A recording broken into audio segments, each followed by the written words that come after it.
आप ही से हमारा सवाल है कि आप क्या रेप पीड़िता की मां के साथ खड़े हैं या आप उस बलात्कारी बाप की बेटी के साथ खड़े हैं। एक तरफ रेप पीड़िता की मां है,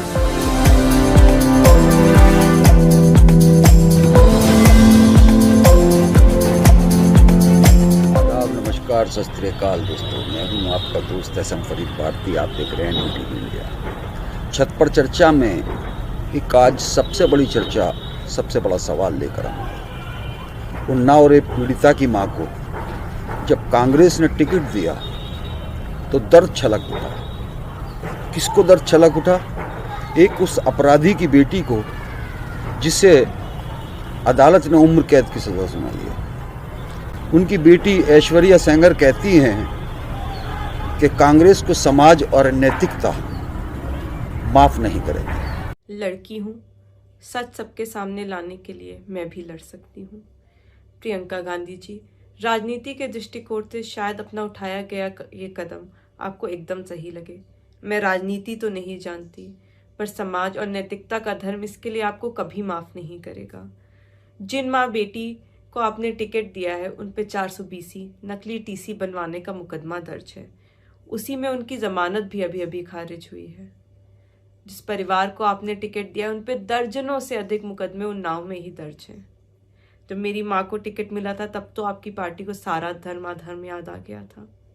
इसी मुकदमे में उन्होंने 3 बार समय बदला, पहले दोपहर के 2 बजे, फिर शाम के 6 बजे, फिर रात के 8 बजे।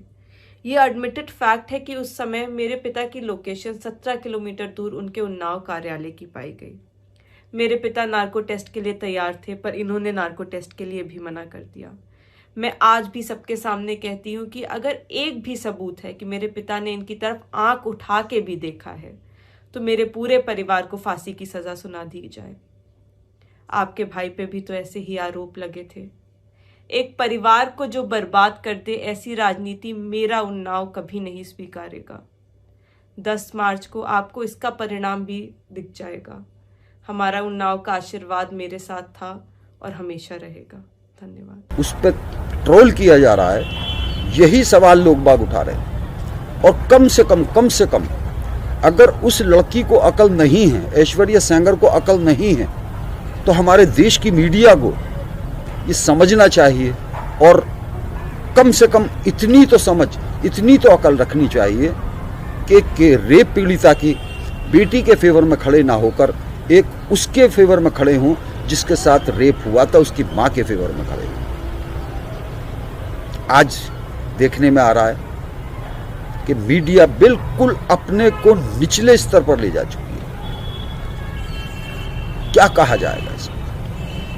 अफसोस होता है कि किस दौर में जी रहे हैं। अपराधी का साथ देना, अपराधी की बेटी ने अगर कुछ कहा तो आपको उसको समझाना चाहिए था, उसको बताना चाहिए था, आईना दिखाना चाहिए था कि आज कुलदीप सेंगर जो हैं, बेशक वो जनप्रतिनिधि रहे हों, लेकिन सबूतों के आधार पर उनको उम्र कैद की सजा मिली। लेकिन आज मीडिया जिस तरीके से उसी रेप पीड़िता की मां को ट्रोल करने पर लगी हुई है, उस पर सवाल उठाए जा रहे हैं, ये बेहद शर्मनाक है। हम आप ही से सवाल करते हैं, आप ही से हमारा सवाल है कि आप क्या रेप पीड़िता की मां के साथ खड़े हैं या आप उस बलात्कारी बाप की बेटी के साथ खड़े हैं। एक तरफ रेप पीड़िता की मां है तो दूसरी तरफ उसका रेप करने वाला, उस पीड़िता के साथ रेप करने वाला, उसको मारने वाला बाप। किसके साथ खड़े हैं? किसको साथ देंगे? नैतिकता क्या कहती है? क्या आधार होना चाहिए? ये सवाल है। इन्हीं सवालों पर हम राजनीति नहीं कर रहे। हम ये नहीं कह रहे कि साथ ना दें, पीड़ित का साथ देना चाहिए। आज पीड़ित कौन है? समाज की नजरों में उस वक्त देखें आप क्या हुआ था। देश ही नहीं, दुनिया तक तहलका मचा था उस खबर का। उन्नाव पीड़िता के साथ जो कुछ हुआ था, जितना जमघट वहां बचा था। आज एक वीडियो और वायरल हुआ, वो है जैन सिंह का, जो लाठी मारी गई थी। जब वहां गए थे पुलिस ने लाठी फटकारी थी। आज उस वीडियो को दोबारा से वायरल किया जा रहा है, ये दिखाने के लिए कि हमने लाठी भी सही है, हक की आवाज़ उठाने के लिए, इंसाफ की आवाज़ उठाने के लिए हमने लाठी भी सही, डंडे भी सही, पानी की बौछारें भी सही। किसान आज उस वीडियो को वायरल कर रहे हैं। कहाँ जा रहा है, कहाँ जा रहा है हमारा समाज, कहाँ जा रही है मीडिया, कहाँ ले जाकर मानेंगे?